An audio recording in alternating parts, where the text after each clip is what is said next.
भाई डन, याद आ गया है बस। भैया हमने लास्ट क्लास में स्टार्ट किया था refraction through spherical surface.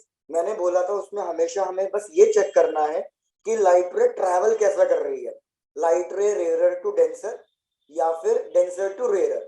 Light ray travel करने का मतलब है कि ऑब्जेक्ट कहाँ पे है और ऑब्जर्वर कहाँ पे है, और उन दोनों को ही कंबाइन करके हमने बना लिया था लेंस मेकर फॉर्मूला। एक बार रिकॉल करा दो what is lens maker formula.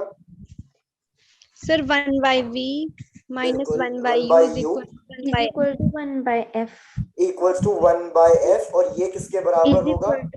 mu2 mu2 minus minus mu1 mu1 upon divided by mu1 upon एक मिनट mu1 रुको प्लीज। हाँ, upon mu1 into 1 by r1 minus 1 by r2। by r2। और इसी से मैंने एक कॉन्सेप्ट बताया था कि यार अगर मैं फोकल लेंथ और रिफ्रैक्टिव इंडेक्स की बात करूं, मतलब अगर मैं लेंस को एक, बिल्कुल, अगर मैं लेंस को डेंसर मीडियम में रख दूं, वो तो आप क्रिटिकल एंगल वाला बता रहे हो, अगर मैं लेंस को डेंसर मीडियम में रख दूं तो जैसे जैसे हमारा रिफ्रैक्टिव इंडेक्स बढ़ेगा वैसे वैसे फोकल लेंथ पे क्या फर्क पड़ेगा? फोकल लेंथ भी इंक्रीज होगा। जो आपने गलती से इनवर्स रिलेशन बताया है वो तो टोटल इंटरनल रिफ्लेक्शन का था कि sine IC is equals to 1/ν। Total internal reflection के केस में क्रिटिकल एंगल हमारा रिफ्रैक्टिव इंडेक्स के इनवर्सली प्रोपोर्शनल होता है। एक बार चेक करो, यहाँ तक की बातें बिल्कुल क्लियर है? यस सर क्लियर है। चलो डन, बिल्कुल बढ़िया। आ जाओ अब मेन मुद्दे पे बात करते हैं। यहाँ तक तो हमने डिस्कस कर लिया था, आओ आज की क्लास स्टार्ट करते हैं।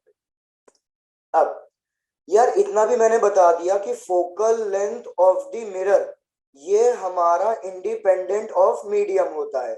मतलब आप चाहे इसको मीडियम में कितना ही क्या कैसे भी मीडियम में प्लेस कर दो, इसका फोकल लेंथ चेंज नहीं होगा, लेकिन हमारे लेंस का फोकल लेंथ डिपेंड करता है अपॉन मीडियम।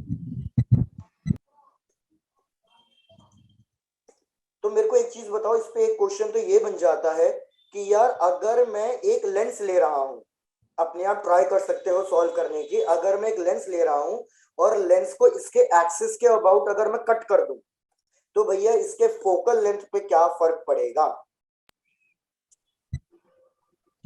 कट करने। बिल्कुल, मैं रिपीट कर रहा हूं क्वेश्चन। मैं कह रहा हूं कि हमारे पास लेंस था, इसका फोकल लेंथ हमें गिवन है f। जब हमने इसको इसके optic perpendicular to the axis cut कर दिया है, भाई दीपिका शायद से आपके उससे डिस्टरबेंस आ रहा है, जब मैं इस लेंस को बिल्कुल बीच में से कट कर रहा हूं तो इसके फोकल लेंथ पे क्या फर्क पड़ेगा? क्या इसका फोकल लेंथ सेम रहेगा या इंक्रीज हो जाएगा या डिक्रीज हो जाएगा, और कितना होगा नया focal length? Decrease.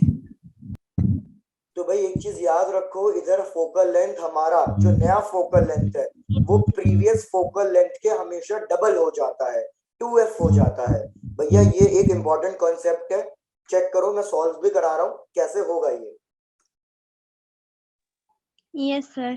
Okay Avinash, पहले पढ़ाई पे फोकस कर लो भाई, फिर उसके बाद में आराम से डिस्कस कर लेंगे ये वाली चीजें भी। भाई अगर ये लेंस है, मैंने कहा ये हमारा R1 और ये हमारा R2, मेरे को पहले तो ये बताओ इनमें से कौन सा पॉजिटिव होगा कौन सा नेगेटिव होगा? R1 पॉजिटिव होगा, R2 नेगेटिव होगा। बिल्कुल सही, R1 का रेडियस राइट साइड बनेगा तो पॉजिटिव, R2 का रेडियस लेफ्ट साइड बनेगा तो नेगेटिव।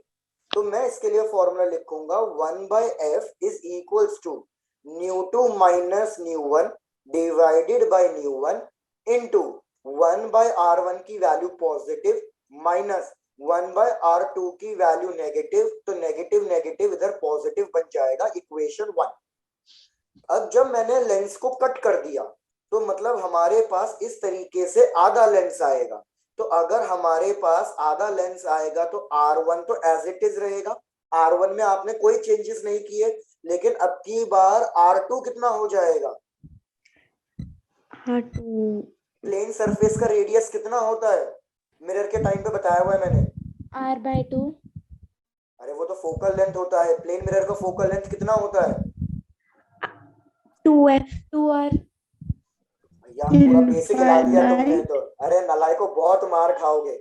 मैंने तुम्हें कितनी बार बोल रखा है focal length of plane mirror, focal length of plane mirror infinite होता है, क्योंकि मिरर के लिए फोकल लेंथ का फॉर्मूला होता है R/2 लेकिन प्लेन सरफेस एक इनफाइनाइट बड़ा सर्कल माना जाता है। तो इनफाइनाइट बड़ा सर्कल मतलब रेडियस की वैल्यू इनफाइनाइट हो गई, इसलिए फोकल लेंथ की वैल्यू भी कितनी आती है, इनफाइनाइट आती है। बार बार बोल रहा हूं, प्लीज याद रखना, focal length of plane mirror infinite होता है। तो यही चीज इधर कि इधर रेडियस ऑफ प्लेन सरफेस पूछूंगा तो कितना लिखोगे, इनफाइनाइट लिखोगे। तो अब मेरे पास इक्वेशन आएगी 1/f dash the new focal length. भाई मीडियम में हमने कोई चेंजेस नहीं किए हैं, तो μ2 माइनस μ1 बाई μ1 ये वाला टर्म सेम रहेगा, 1/r1 भी सेम रहेगा, लेकिन बस ये बन जाएगा प्लस 1/इंफिनिटी। कितना हो गया, 0 हो गया। अब इक्वेशन 1 और इक्वेशन 2 दोनों को डिवाइड कर दो। अगर तुम इक्वेशन 1 और इक्वेशन 2 दोनों को डिवाइड करोगे तो ये वाला टर्म और ये वाला टर्म भी कट जाएगा। अब इसमें बस एक अजम्पशन है। क्या अजम्पशन है भाई, मैं अज्यूम कर रहा हूं कि R1 और R2 की वैल्यू दोनों की सेम है, तो ऊपर वाली फर्स्ट इक्वेशन बन जाएगी 1/f is equals to 2/r। ये फर्स्ट इक्वेशन बन के आएगी। और सेकंड इक्वेशन बन के आएगी 1/f dash is equals to 1/r। भैया आप इन दोनों को डिवाइड करके रिलेशन फाइंड करोगे तो आपके पास ऑटोमेटिकली फाइनल रिलेशन आएगा f dash is equals to 2f। Check कर लो समझ में आया या कुछ रिपीट करना है मेरे को। सर ये जो assumption लेना है यहाँ से रिपीट। बिल्कुल यहाँ से रिपीट। यार अजम्पशन मैंने क्या लिया है, मैंने अजम्पशन लिया है इक्वी कॉन्वेक्स लेंस का, क्योंकि जब तक मैं इक्वी कॉन्वेक्स लेंस नहीं लूंगा मैं प्रॉपर कंक्लूजन पे नहीं आ पाऊंगा। इक्वी कॉन्वेक्स लेंस का मतलब क्या होता है कि इधर का रेडियस और इधर का रेडियस, दोनों रेडियस बिल्कुल सेम है, तो मैंने R1 और R2 दोनों को क्या ले लिया, सेम ले लिया।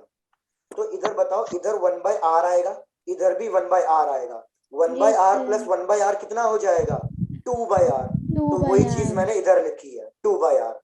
एक बार चेक करो ये भी समझ में आ गया। यस सर आ गया।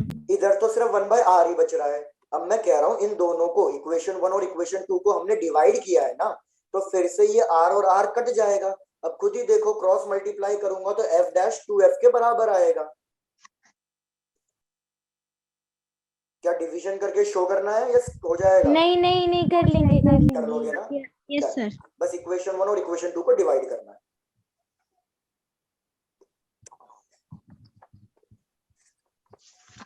हो गया सर। हो गया, चलो हाँ डन। जी। तो ये एक चीज इंपॉर्टेंट याद रखना कि भैया ये क्वेश्चन जनरली आता ही आता है। एक और क्वेश्चन इंपॉर्टेंट है लेंस मेकर फॉर्मूले से ही, तो भैया वो क्वेश्चन भी सेम मेथड से ट्राई करना है, सेम मेथड से कि दो इक्वेशन बनाओगे और उसके हिसाब से सॉल्व करोगे। अविनाश कहाँ से रिपीट करना है बताओ भाई, तुम्हारी भी सुनी जाएगी। सर यहीं से कर दो, लास्ट से, इक्वेशन 1 से मतलब। अरे वाह, इक्वेशन 1 से रिपीट करवा दिया, शाबाश। अविनाश पहले चेक करो, इक्वेशन 1 में मैंने लेंस मेकर फॉर्मूला यूज किया।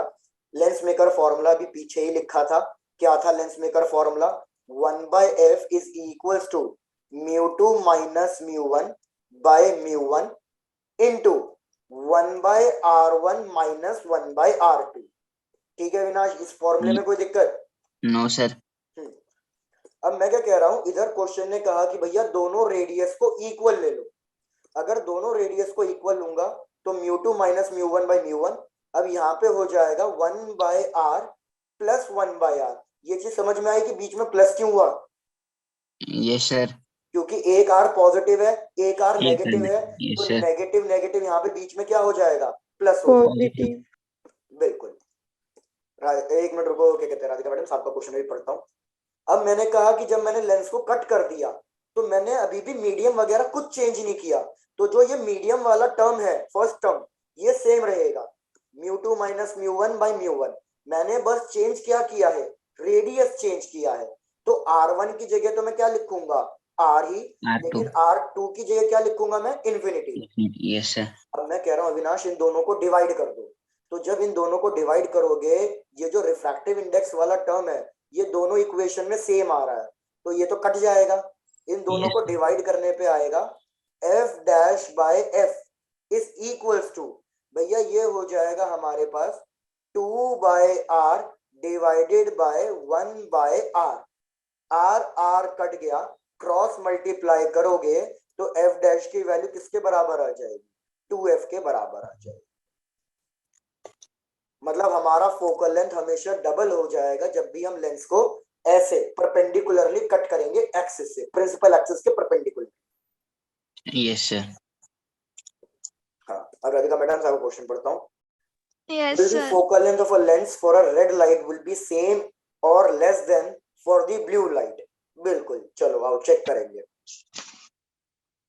अच्छा क्वेश्चन है ये भी, कॉन्सेप्चुअल क्वेश्चन, असर्शन रीजनिंग में आता ज्यादातर इस टाइप का क्वेश्चन। Yes, sir. भैया राधिका ने क्वेश्चन पूछा है कि हमारे जो लेंस का फोकल लेंथ है, अभी ना सब ज्यादा बकना करो जब तक इधर सुनो, हमारे लेंस का जो फोकल लेंथ है क्या वो रेड लाइट के लिए और ब्लू लाइट के लिए सेम रहेगा या अलग अलग होगा, और अगर अलग अलग होगा तो किसके लिए ज्यादा और किसके लिए कम। तो पहले तो मेरे को ये बताओ दोनों के लिए फोकल लेंथ सेम रहेगा या अलग अलग होगा। Sir, सर अलग अलग अलग। तो भैया ये चीज आपको मैंने टोटल इंटरनल रिफ्लेक्शन का जो एक क्वेश्चन कराया था कि एक प्रिज्म के ऊपर blue, yellow and green colour की लाइट फॉल डाउन कर रही थी, तो अगर आपने ध्यान दिया हो सारे कलर्स के लिए रिफ्रैक्टिव इंडेक्स अलग अलग होता है। यस सर क्लियर है? Yes, sir. तो मैं रिफ्रैक्टिव इंडेक्स का फॉर्मूला लिखवा रहा हूँ, चेक करो, मैं पहले भी लिखवा चुका हूँ आपको। Refractive index is equal to C by V, C over which is V. equals to lambda V by Lambda V lambda over M। lambda M. तो आप सीधे सीधे क्या याद रखो, इन सबको रब करो, आप सीधे सीधे ये याद रखो कि भैया रिफ्रैक्टिव इंडेक्स और वेवलेंथ के बीच में इनवर्स रिलेशन होता है।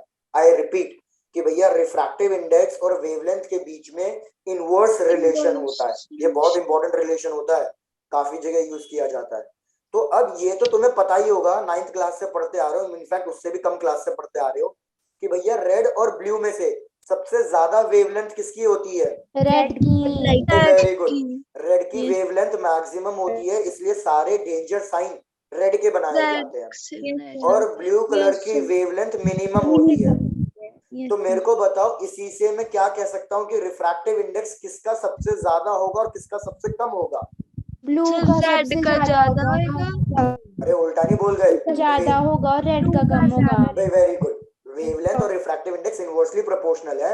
इधर वेवलेंथ मिनिमम है तो इधर रिफ्रैक्टिव इंडेक्स कैसा होगा? मैक्सिमम होगा।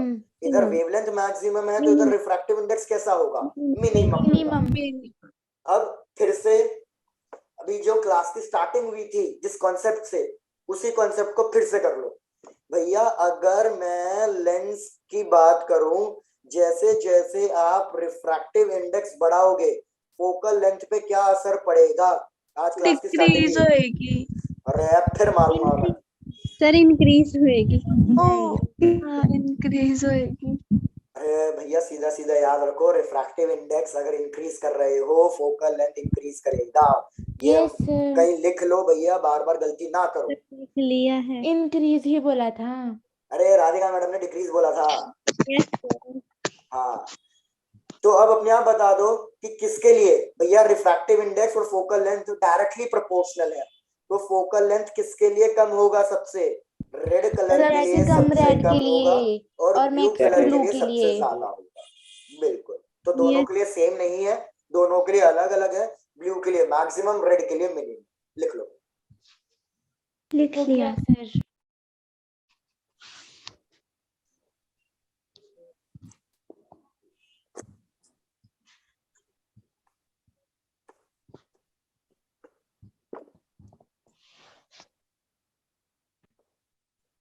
अब लेंस मेकर फॉर्मूला पे एक लास्ट क्वेश्चन, इंपॉर्टेंट क्वेश्चन, उसके बाद आगे नेक्स्ट टॉपिक करेंगे लेंस फॉर्मूला वगैरह।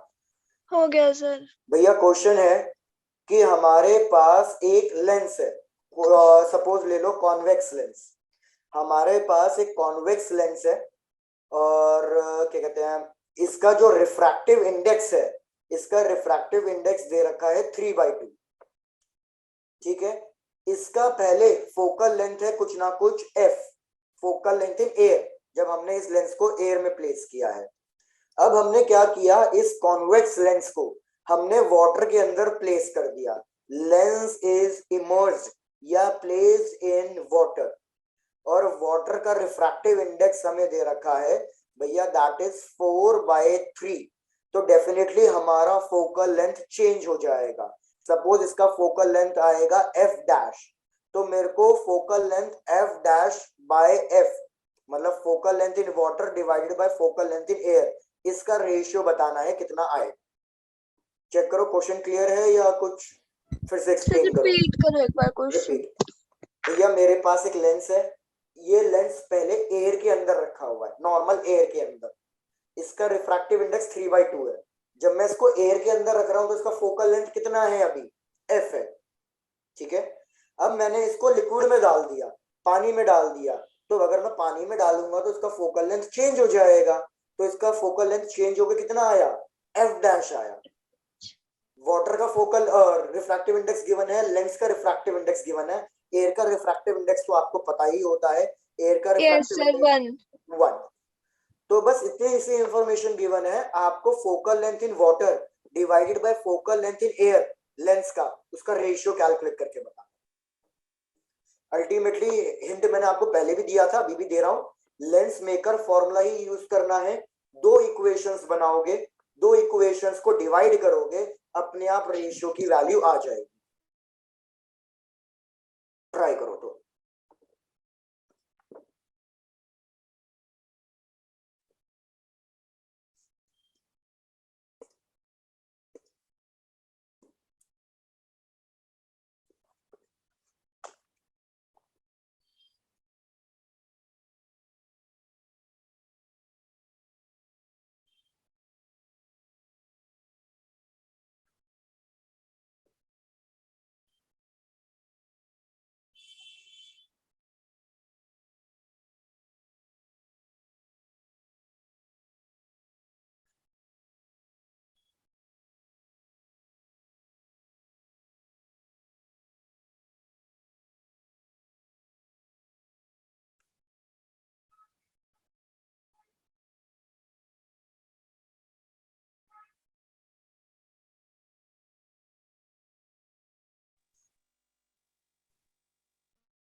भाई जैसे किसी का आंसर आए तो बताना।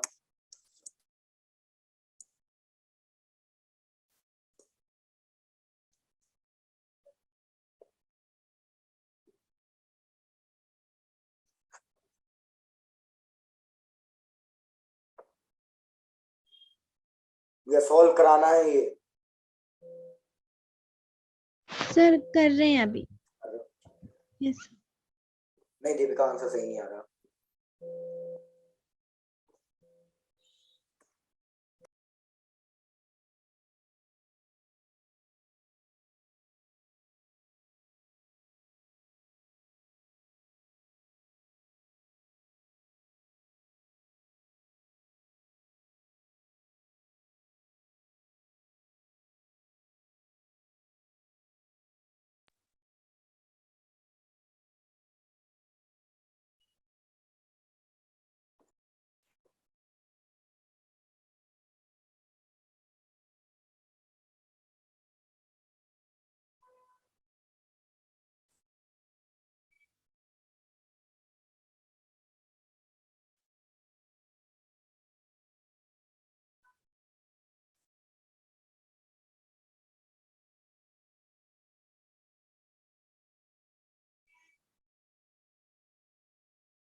अवनीश बिल्कुल सही।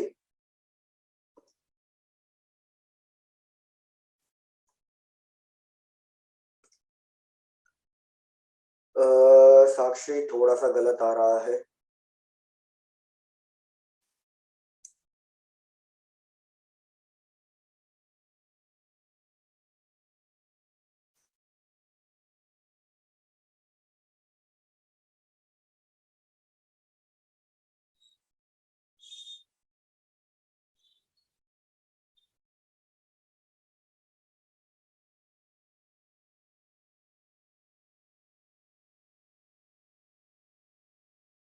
नहीं कशिश, अरे अविनाश क्या सो के उठ रहे हो क्या अभी?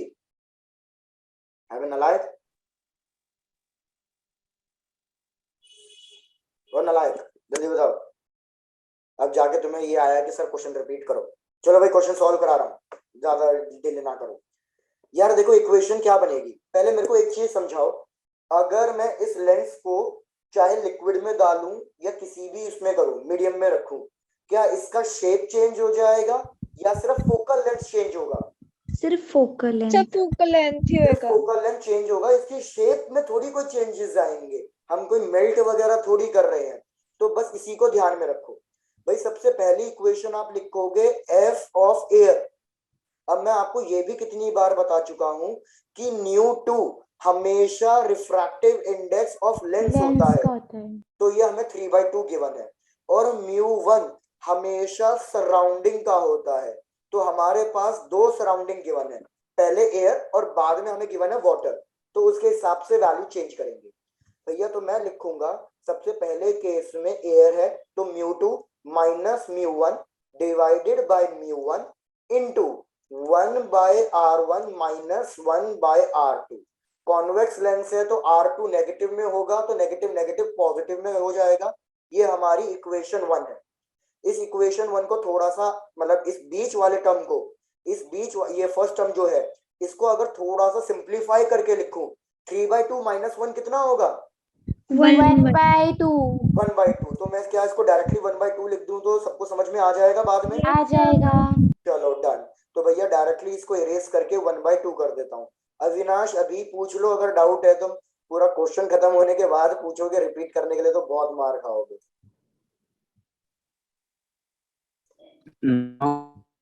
हाँ डन। अब सिमिलरली निकालते हैं फोकल लेंथ इन वाटर। तो भैया अब हमारे पास इक्वेशन बनेगी 3/2 माइनस 4/3, क्योंकि अब ν1 की वैल्यू 4/3 क्योंकि अब सराउंडिंग वाटर है, divided by 4/3 into 1/r1 plus 1/r2। भैया रेडियस में कोई चेंजेस नहीं होंगे क्योंकि अल्टीमेटली शेप थोड़ी चेंज होगी। अब फिर से पहले इस टर्म को थोड़ा सा सिंप्लीफाई कर लो ताकि हमें क्वेश्चन मतलब इजी हो जाए थोड़ा कैलकुलेशन का पार्ट। तो ये हो जाएगा 3/2 माइनस 4/3, एलसीएम हो जाएगा हमारे पास 6, तो ये हो जाएगा 339 माइनस 8 1/6 हो जाएगा। लेकिन 1/6 डिवाइडेड बाय 4/3, तो ये हो जाएगा हमारा 1/8 आएगा। भाई वेरी गुड। तो 1/24 और इंटू 3 1/8 आएगा। तो ये सारी कैलकुलेशन रफ कैलकुलेशन इरेज कर रहा हूँ और डायरेक्टली भैया डायरेक्टली यहाँ पे लिख देता हूँ कि 1/f of w is equals to 1/8 into 1/r1 minus 1/r2 और ये प्लस इक्वेशन 2 को ही सॉल्व किया है। अब पिछले क्वेश्चन में रिफ्रैक्टिव इंडेक्स वाला टर्म सेम था तो डिवीजन में वो कट गया था, लेकिन इधर भैया हमारा रिफ्रैक्टिव इंडेक्स का टर्म चेंज हो रहा है लेकिन रेडियस शेप वाला टर्म सेम आ रहा है। तो जब मैं इन दोनों को डिवाइड करूंगा तो ये टर्म और ये टर्म कट जाएगा, तो खुद देखो आपके पास 1/f of air 1/f of water 1/2 और 1/8 को डिवाइड करोगे तो आपके पास आएगा f of water by f of air is equals to 4:1। तो देखो वाटर डेंसर मीडियम था तो इसलिए फोकल लेंथ इंक्रीज हो गया, और कितने टाइम्स इंक्रीज हो गया? 4 टाइम्स इंक्रीज हो गया। भैया it is again important question, one of the important question. भैया चेक कर लो, कोई डाउट है तो पूछ लो। No sir. क्योंकि फिर मैं नेक्स्ट टॉपिक पे आ रहा हूँ, लेंस फॉर्मूला वगैरह पे। हो गया है सर, नहीं अपनी डाउट। चलो डन और क्लियर अविनाश, बढ़िया। इसमें 2/r नहीं आएगा इसमें? नहीं, इसमें 2/r इसलिए नहीं आएगा कि क्वेश्चन ने इक्वी कॉन्वेक्स लेंस नहीं बोला हुआ है, तो मैं 1/r1 और 1/r2 को सेम नहीं ले सकता। Yes sir. भैया किसका फोन इतना तगड़ा वाइब्रेट पे आया? चलो आते हैं, बढ़ते हैं नेक्स्ट चीज पे। भैया आ गए हैं लेंस फॉर्मूला पे। तो ये भी कल ही डिस्कस कर लिया था। हमारे पास लेंस फॉर्मूला होता है 1/v minus 1/u is equals to 1/f। Again इस फॉर्मूले में जो भी वैल्यूज होगी वो साइन कन्वेंशन के साथ रखेंगे। और अगर अब मैं इधर मैग्निफिकेशन की बात करूं तो इधर मैग्निफिकेशन के पहले दो फॉर्मूले कौन से हैं भैया? एक तो प्लस वी बाई यू है और दूसरा है हमारे पास H I by H. Object. बिल्कुल। अब सिमिलरली क्या आप बाकी दो फॉर्मूले बता सकते हो जो फोकल लेंथ के टर्म्स में थे? एक F minus B by F और F upon F minus U. तो भैया याद रखो मिरर का और लेंस का ये वाला फॉर्मूला तो सेम है, F minus V by F, ये फॉर्मूला एग्जैक्टली सेम है मिरर में भी लेंस में भी। दूसरा वाला फॉर्मूला चेंज हो रहा है। दूसरे वाले फॉर्मूले के मिरर के केस में होता था F divided by F minus you, लेकिन इधर होता है F divided by F plus you. तो ये फॉर्मूले भी याद रखने हैं डायरेक्टली ताकि क्वेश्चन सॉल्व हो सके। Yes sir. हो गया सर। हो गया, बढ़िया भाई। हो तो इसी गया पे सर। क्वेश्चन दे रहा हूँ, try to solve the question, बिल्कुल सिंपल सा क्वेश्चन है। Yes sir.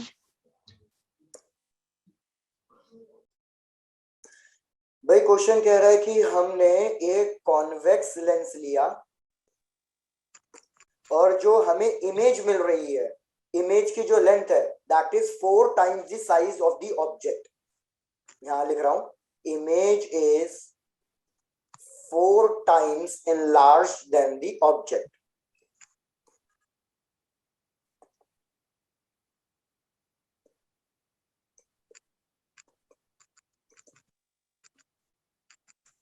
और क्वेश्चन ने ये भी बोला हुआ है कि जो इमेज बनी है वो इरेक्ट इमेज है।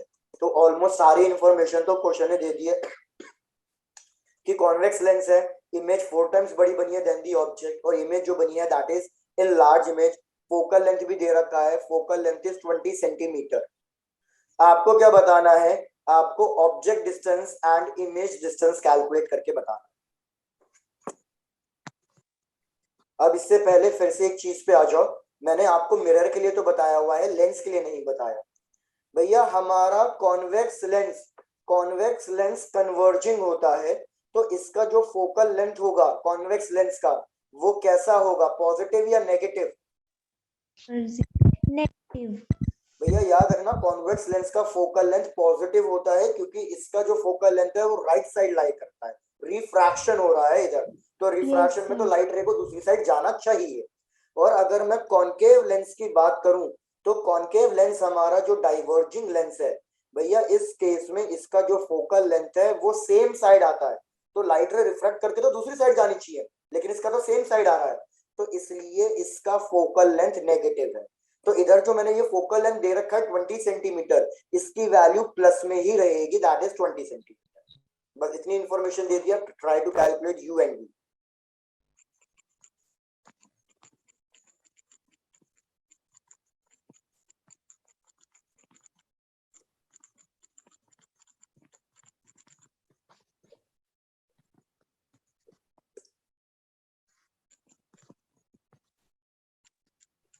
बिल्कुल अविनाश, रिपीट कर देता हूँ फटाफट।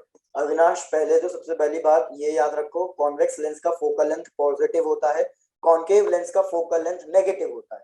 ठीक है, रिपीट, कॉन्वेक्स का पॉजिटिव, कॉन्केव का नेगेटिव।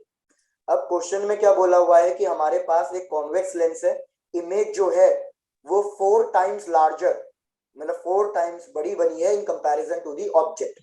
फोकल लेंथ दे रखा है प्लस 20 सेंटीमीटर, इमेज जो बनी है वो इरेक्ट इमेज बनी है, तो आपको बताना है object distance and image distance, ये दो वैल्यूज कैलकुलेट करके बतानी है।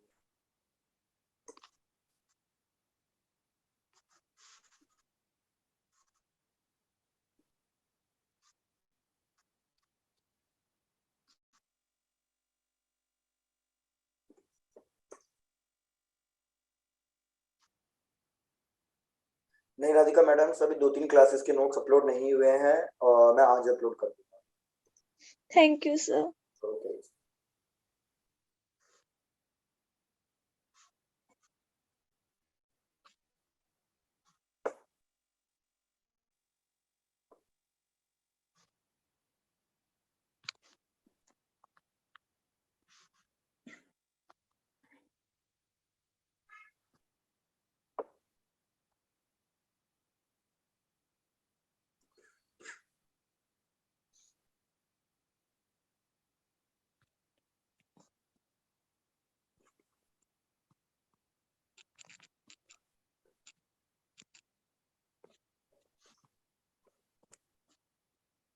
आंसर सही नहीं आ रहा है अविनाश। साक्षी आपका एक आंसर सही आया है, लेकिन आपका साइन के साथ सही नहीं आ रहा, बाकी एक आंसर मतलब वी तो सही आया है। यू और कैलकुलेट करना है।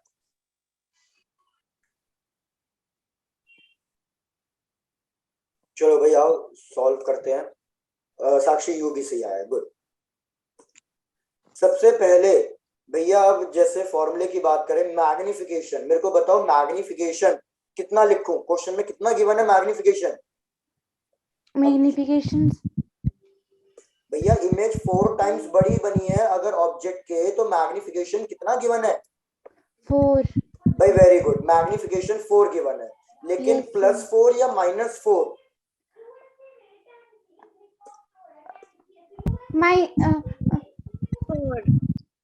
भैया याद 4। रखो, आपको ये भी मैंने बताया था कि अगर मैग्निफिकेशन नेगेटिव में ले रहे हो तो इसका मतलब जो इमेज बन रही है that is real and inverted, और अगर मैग्निफिकेशन आप पॉजिटिव में ले रहे हो तो मतलब जो इमेज है that is virtual and virtual erect. और इरेक्ट। तो इधर क्वेश्चन ने पहले से बोला हुआ तो था कि इमेज इरेक्ट बनी है, virtual and Yes, erect sir. बनी है, तो मतलब हम Positive. मैग्निफिकेशन की वैल्यू +4 लेंगे। अब Yes, बस sir. फॉर्मूले में सब्स्टिट्यूट कर दो। फॉर्मूला भी कौन सा यूज होगा भैया? ये वाला फॉर्मूला और ये वाला फॉर्मूला यूज Yes, होगा sir. डायरेक्टली। तो आओ कैलकुलेट करते हैं भैया। सबसे पहले हमने लिखा मैग्निफिकेशन +4। सपोज मैं सबसे पहले इमेज डिस्टेंस कैलकुलेट करना चाह रहा हूँ, तो मैं फॉर्मूला लिखूंगा f - v/f। So 4 is equals to f की value 20 minus v upon 20, cross multiply कर दो तो ये आ जाएगा हमारे 80 पास minus 80। 20 very good. तो v की वैल्यू आ जाएगी भैया minus आपके पास 60. 60। भैया Yes, sir. साइन के साथ वैल्यूज लिखना, क्योंकि ऑप्शंस में अगर आप Okay. ऑब्जेक्टिव क्वेश्चंस की बात करोगे, ऑप्शंस में प्लस और माइनस दोनों गिवन होंगे, तो इस Okay, चीज का sir. ध्यान देना। सिमिलरली फिर से मैग्निफिकेशन को रखो 4, और अब वो दूसरा वाला फॉर्मूला यूज कर लो, that is f divided by f plus u, means 20 divided by 20 plus u। फिर से क्रॉस मल्टीप्लाई करोगे तो 80 plus u is equals to 4u. My mistake भाई 4u। 80 plus 4u is equals to 20। तो भैया ये हो जाएगा हमारे पास -60, तो u U equals to equal to -15 -15 बिल्कुल centimeter. सही। अविनाश एक बार चेक करो तुम्हारा डाउट क्लियर है? अविनाश तुम्हारा सही आया ही था।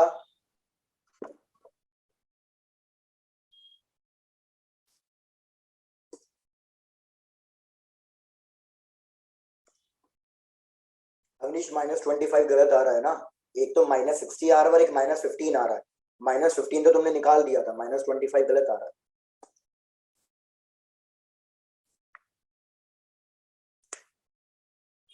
हो गया सर। हो गया, ठीक है। अवनीश एक बार चेक करके बताओ, कुछ एक्सप्लेन करना है तो एक्सप्लेन करने फिर नेक्स्ट आगे बढ़े। 1 मिनट रुको। ठीक है।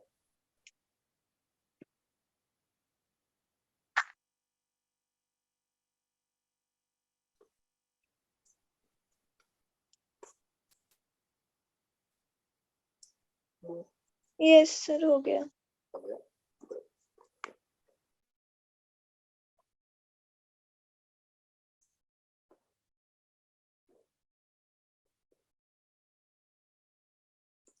चलो भाई,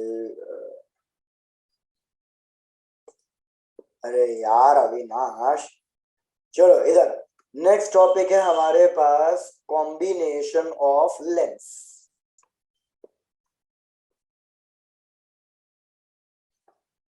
भैया इसमें दो टाइप के आपके वो बनते हैं। सबसे पहला कि हमारे पास दो लेंस बिल्कुल कांटेक्ट में है, एक दूसरे के साथ प्लेस्ड है। तो ये वाला कॉन्सेप्ट तो काफी इजी हो जाता है कि अगर हमारे पास कोई भी दो लेंस, चाहे कॉनकेव कॉन्वेक्स, दोनों का अलग अलग कॉम्बिनेशन कुछ भी हो, अगर हमारे पास इस तरीके से लेंस कॉम्बिनेशन में है, तो भाई सबसे पहला स्टेप क्या है कि आप टोटल पावर निकाल सकते हो। टोटल पावर का फॉर्मूला होगा P1 plus P2, P1 plus P2। और पावर का फॉर्मूला आपको पता ही होगा, पावर का फॉर्मूला होता है 1/f। तो 1/f इक्विवेलेंट हो जाएगा हमारे पास 1/f1 प्लस 1/f2। एक बार आपके पास टोटल फोकल लेंथ आ गया, आपके पास ऑब्जेक्ट डिस्टेंस क्वेश्चन में गिवन होगा। अगर आपके पास ऑब्जेक्ट डिस्टेंस गिवन है, उसको नेगेटिव में लेंगे, f इक्विवेलेंट चेक करेंगे कि पॉजिटिव आ रहा है या नेगेटिव आ रहा है। बाई चांस अगर एफ इक्विवेलेंट पॉजिटिव आ रहा है तो मतलब ये कॉम्बिनेशन किसकी तरह बिहेव करेगा, ये पूरा का पूरा कॉम्बिनेशन कॉन्वेक्स लेंस की तरह बिहेव करेगा, कन्वर्जिंग की तरह। और अगर फोकल लेंथ नेगेटिव आ जाता है तो मतलब फिर ये कॉनकेव लेंस। बिल्कुल ये डाइवर्जिंग मतलब कॉनकेव लेंस की तरह बिहेव करेगा। तो यू पता चल जाएगा, मतलब यू तो क्वेश्चन में गिवन ही होगा, एफ पता चल जाएगा तो आप फिर से लेंस फॉर्मूला यूज करोगे और लिखोगे 1/v minus 1/u is equals to 1/f equivalent. F equivalent मिल गया, यू मिल गया, तो आप ये v की वैल्यू आराम से कैलकुलेट कर सकते हो। एक बार चेक करो सबको ये स्टेप समझ में आ रहे हैं या कुछ रिपीट करूं? आ गया सर। आ Yes, गया? sir. Good. Yes. अब सिमिलरली क्वेश्चन आपसे टोटल मैग्निफिकेशन निकालने के लिए भी पूछेगा, क्योंकि इस लेंस ने भी कुछ ना कुछ मैग्निफिकेशन करा होगा, इमेज को छोटा या बड़ा किया होगा, और इस लेंस ने भी कुछ ना कुछ मैग्निफिकेशन किया होगा, छोटा या बड़ा किया होगा। तो हम हमेशा लिख सकते हैं total magnification is equals to m1 into m2, मतलब जितने भी लेंस होंगे उन सबका इंडिविजुअल मैग्निफिकेशन का मल्टीप्लीकेशन। हम इस तरीके से भी टोटल मैग्निफिकेशन निकाल सकते हैं।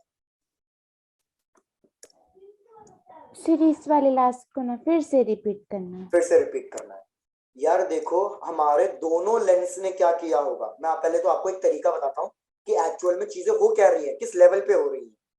हमारे पास दो लेंस है, पहले वाले लेंस ने इमेज बनाई होगी, लेकिन उसकी इमेज दूसरे वाले लेंस के लिए किस तरीके से एक्ट करेगी? Object. भाई वेरी गुड।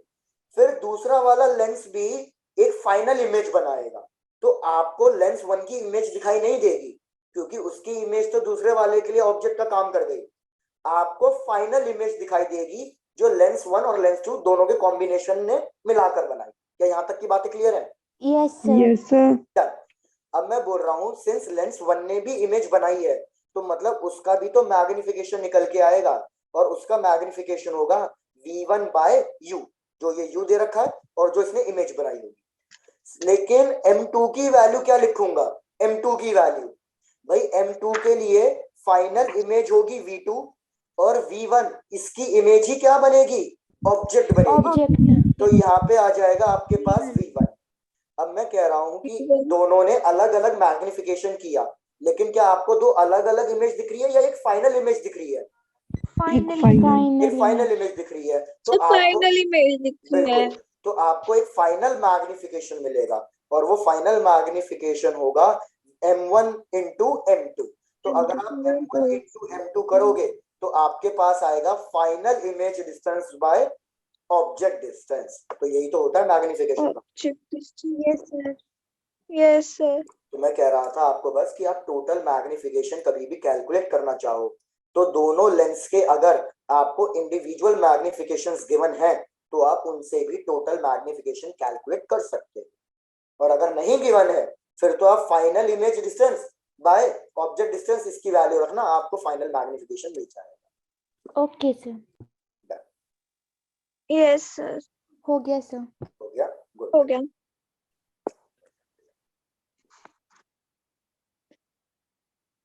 दूसरा आज खत्म हो जाएगा का लेक्चर, मतलब हाँ लेंस revision? का रिवीजन पार्ट आज हो जाएगा मोस्टली, बिल्कुल। बाकी देखते हैं, अभी तो 8-5 ही Yes. हुए हैं। चलो सेकेंड केस क्या है कि भैया हमारे दो लेंस के बीच में कुछ ना कुछ डिस्टेंस है, अब वो दोनों कांटेक्ट में प्लेस्ड नहीं है।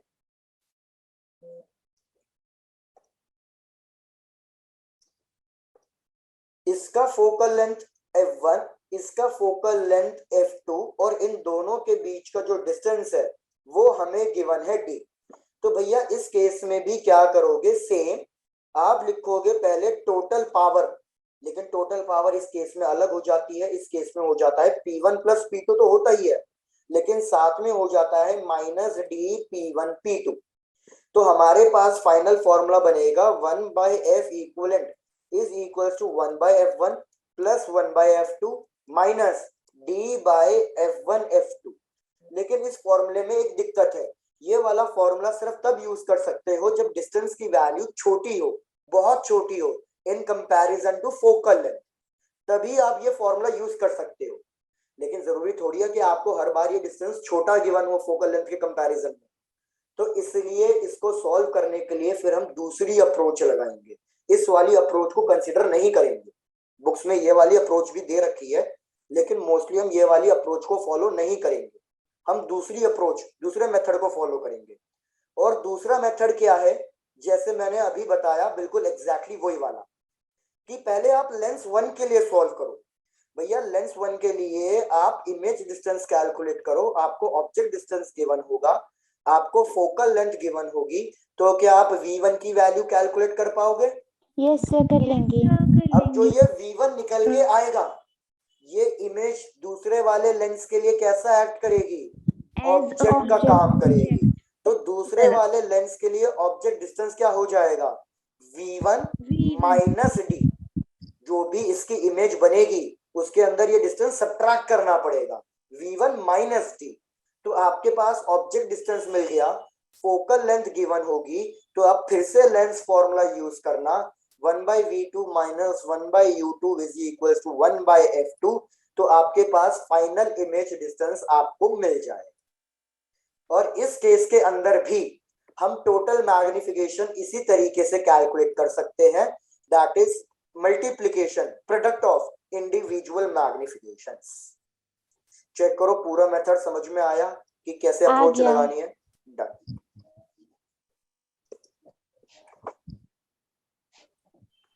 हो गया। हो गया सर। बढ़िया। No sir.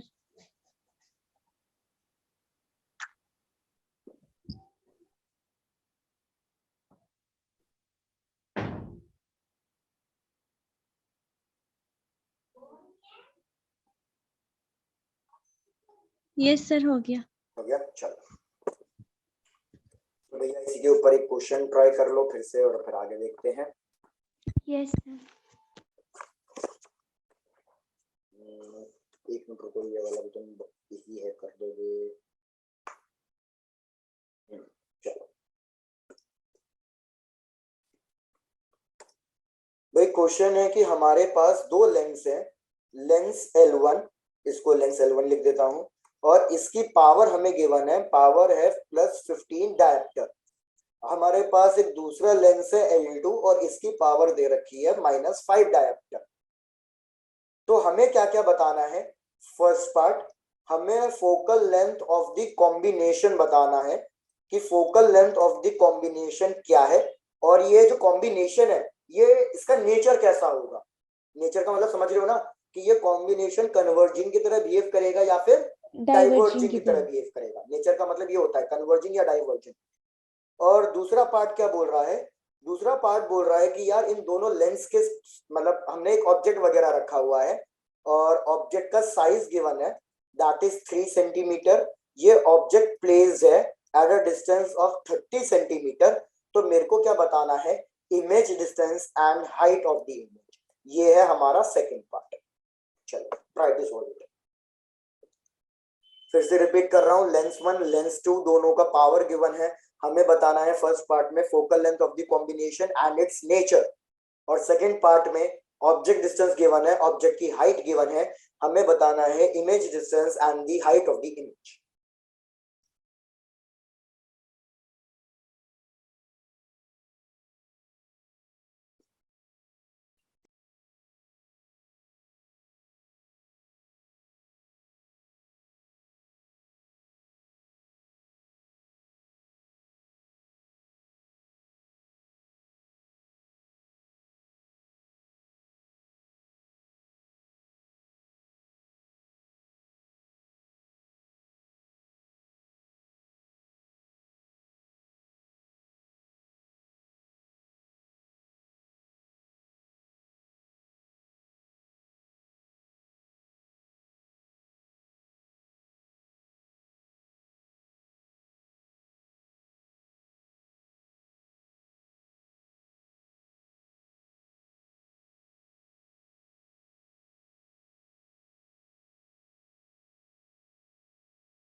Deepika first part का सही है, लेकिन आपने आंसर बताया है पावर। क्वेश्चन पूछ रहा है फोकल लेंथ, उस चीज पे ठीक कर लो, बाकी आंसर सही है। साक्षी आपका भी सही है, गुड।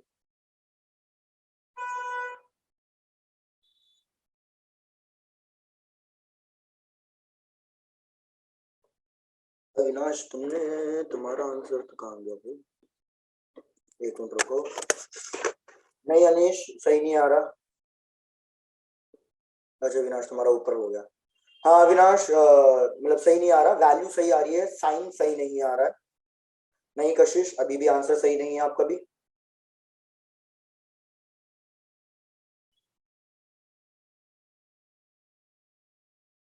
साक्षी करेक्ट, सही है आंसर।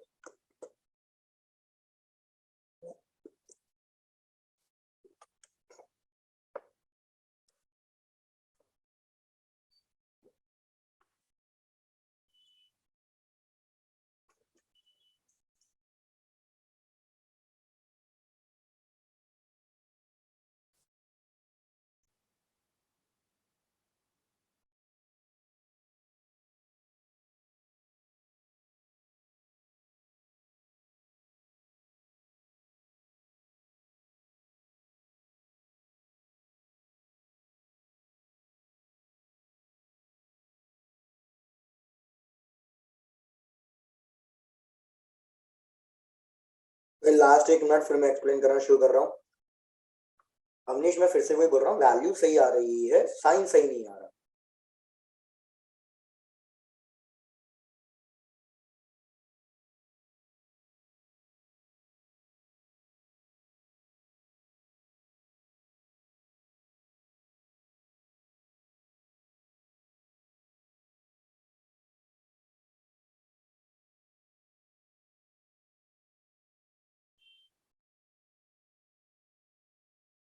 चलो डन, डिस्कस करना शुरू करते हैं।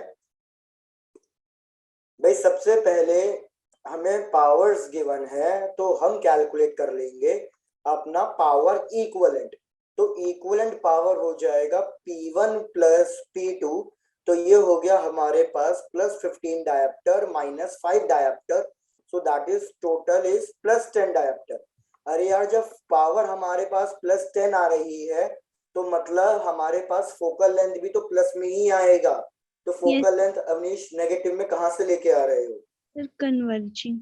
तो भाई हमने लिखा focal length is equal to 1 by F, sorry F equivalent is equal to 1 by P, तो ये हो जाएगा हमारे पास 1 divided by 10 0.1 metres which is equal to 10 centimetre. Positive में आ रहा है तो मतलब इसका नेचर होगा कन्वर्जिंग कॉन्वेक्स लेंस। ये हो गया हमारे फर्स्ट पार्ट का आंसर।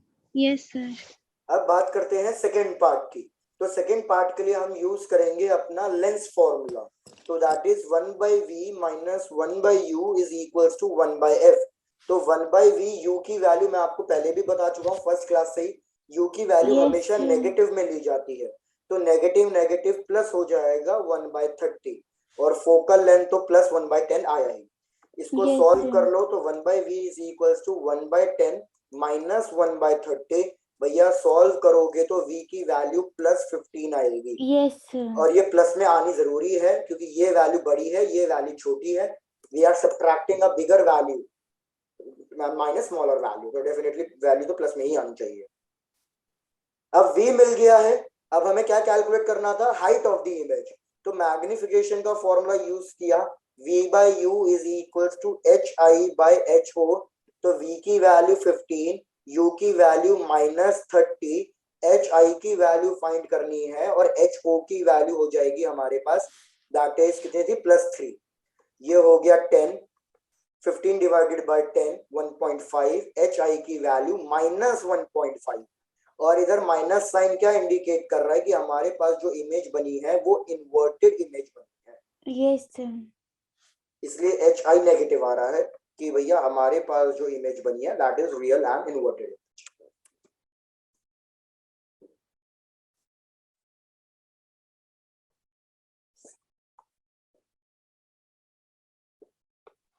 हो गया सर। हो गया? Good. तो एक बार चेक करके बताओ, यहाँ तक कोई डाउट है किसी को? No sir. चलो डन। अब जरा इसमें बस एक कॉन्सेप्ट और सर ध्यान एक मिनट पीछे वाली स्लाइड शो करना। लो, इससे पीछे सर नहीं, वाली? क्वेश्चन वाली। अच्छा ये लो।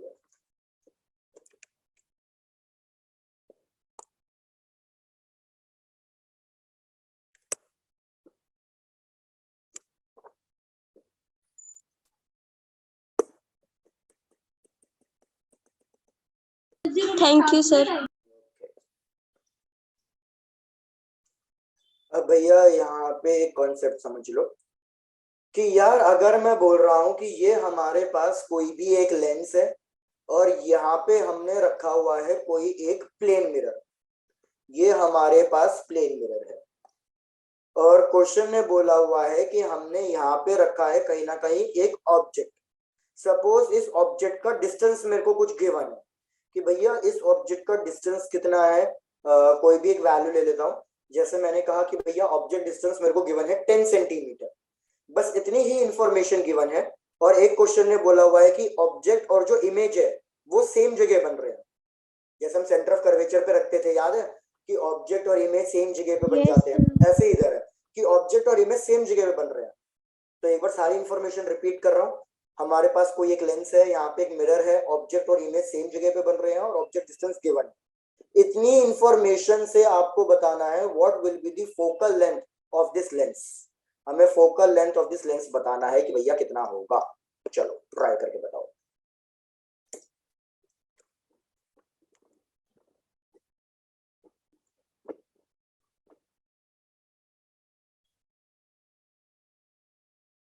सर क्वेश्चन रिपीट करो तो।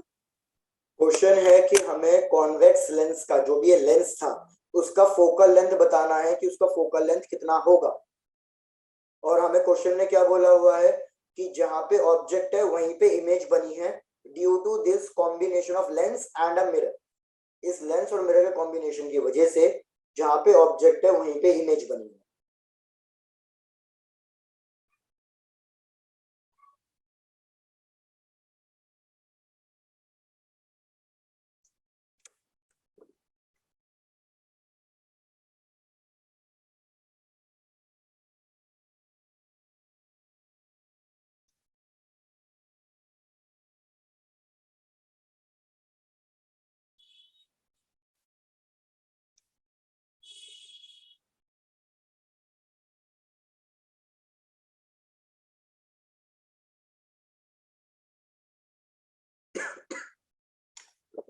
भाई चलो समझो इस कॉन्सेप्ट को। सबसे पहली बात, अगर ऑब्जेक्ट नहीं दीपिका, अगर ऑब्जेक्ट और इमेज सेम जगह पे बन रहे हैं ये तभी पॉसिबल है जब हमारे ऑब्जेक्ट से जैसे भी लाइट रे ट्रेवल कर रही होगी ना वो वैसे ही वापस आ जाए, मतलब जैसे गई वैसे का वैसे वापस आ जाए। क्या ये चीज समझ में आई है? Yes sir. ठीक है। एक तो भैया काफी लोग आंसर 5 सेंटीमीटर भेज रहे हैं, तो मैं उनकी भावनाएं समझ रहा हूं कि उन्होंने 5 सेंटीमीटर कैसे भेजा। उनके हिसाब से ये point of centre of curvature होगा और उन्होंने कह दिया focal length is r/2।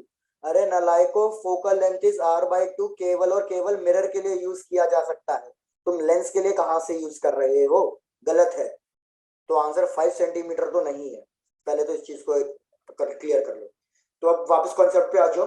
Repeat भैया, याद रखना मैं बोल रहा हूँ ये इंपॉर्टेंट चीज है। अगर ऑब्जेक्ट और इमेज सेम जगह पे बन रहे हैं तो याद रखना ये तभी पॉसिबल होगा कि लाइट रे जिस तरीके से गई है वो उसी तरीके से वापस आए, उसी पाथ पे वापस आए, तो ही ऑब्जेक्ट और इमेज सेम जगह पे बन सकता है। तो भैया कुछ इमेजिन करो इस तरीके को, ये मैंने एक लाइट रे ली जो ऑब्जेक्ट से निकल के आई। अब इमेज वापस यही बनेगी जब ये वापस टकरा के यही आए। तो यार ये कैसे हो सकता है कि जैसे इमेज गई वो वैसे के वैसे वापस आ जाए? तो ये तभी पॉसिबल होता है जब लाइट रे मिरर पे कैसे फॉल डाउन करे, जब लाइट रे मिरर पे परपेंडिकुलरली फॉल डाउन 90 करे। डिग्री पे। बिल्कुल 90 डिग्री पे। जब लाइट रे 90 डिग्री पे फॉल डाउन करती है, एंगल ऑफ इंसिडेंस 0 होता है, तो इस केस में लाइट रे जैसे आई थी वो वैसे का वैसे वापस चली जाएगी। तो एक चीज क्लियर हो गई है कि ये लाइट रे पक्का मिरर पे कैसे फॉल डाउन कर रही होगी? परपेंडिकुलरली फॉल डाउन कर रही होगी। अब मिरर पे परपेंडिकुलर फॉल डाउन होने के लिए इस लाइट रे को पैरेलल टू प्रिंसिपल एक्सिस होना पड़ेगा। एक बार चेक करो यहाँ तक समझ में आया या कुछ रिपीट करूं अभी भी? Yes sir. ठीक है भैया, लाइट रे मिरर पे परपेंडिकुलरली तभी फॉल करेगी जब लाइट रे प्रिंसिपल एक्सिस के पैरेलल होगी। अब मेरे को बताओ कौन से केस में light ray parallel to principal axis हो जाती है? भैया light ray parallel to principal axis तब होती है जब वो फोकस से आ रही है। Yes sir. ठीक है यहाँ लिख देता हूँ, जब हमारा ऑब्जेक्ट फोकस पे होता है इमेज इन्फिनिटी पे बनती है। तो लेंस के लिए इमेज इन्फिनिटी पे बनी इसलिए लाइट रे पैरेलल हो गई, प्लेन मिरर पे परपेंडिकुलर टकराई और वापस टकरा के वापस यहीं पे आ गई है। तो हमें पता चल गया, इसका आंसर याद रखना कि अगर ऑब्जेक्ट और इमेज सेम जगह पे बन रही है तो जो बेसिकली ऑब्जेक्ट डिस्टेंस है वो ही हमारा फोकल लेंथ होगा। तो फोकल लेंथ कितना होगा? 10 10 सेंटीमीटर। सेंटीमीटर। 10 सेंटीमीटर। चेक कर लो कॉन्सेप्ट क्लियर हुआ या कुछ रिपीट करूं? सर। क्लियर। क्लियर है? चलो। यस तो लेंस का सिर्फ एक पार्ट बचा है, that is silvering of lens. फिर हमारा लेंस वाला पार्ट खत्म हो जाएगा, फिर थोड़ा सा प्रिज्म और माइक्रोस्कोप वगैरह टेलीस्कोप वगैरह बचेगा। तो मोस्टली 2 क्लासेस में पूरा रे ऑप्टिक्स का रिवीजन भी खत्म हो जाएगा। Okay sir. Yes sir. चलो डन। तो भैया मिलते हैं नेक्स्ट क्लास में, आज के लिए इतना ही। Thank you sir.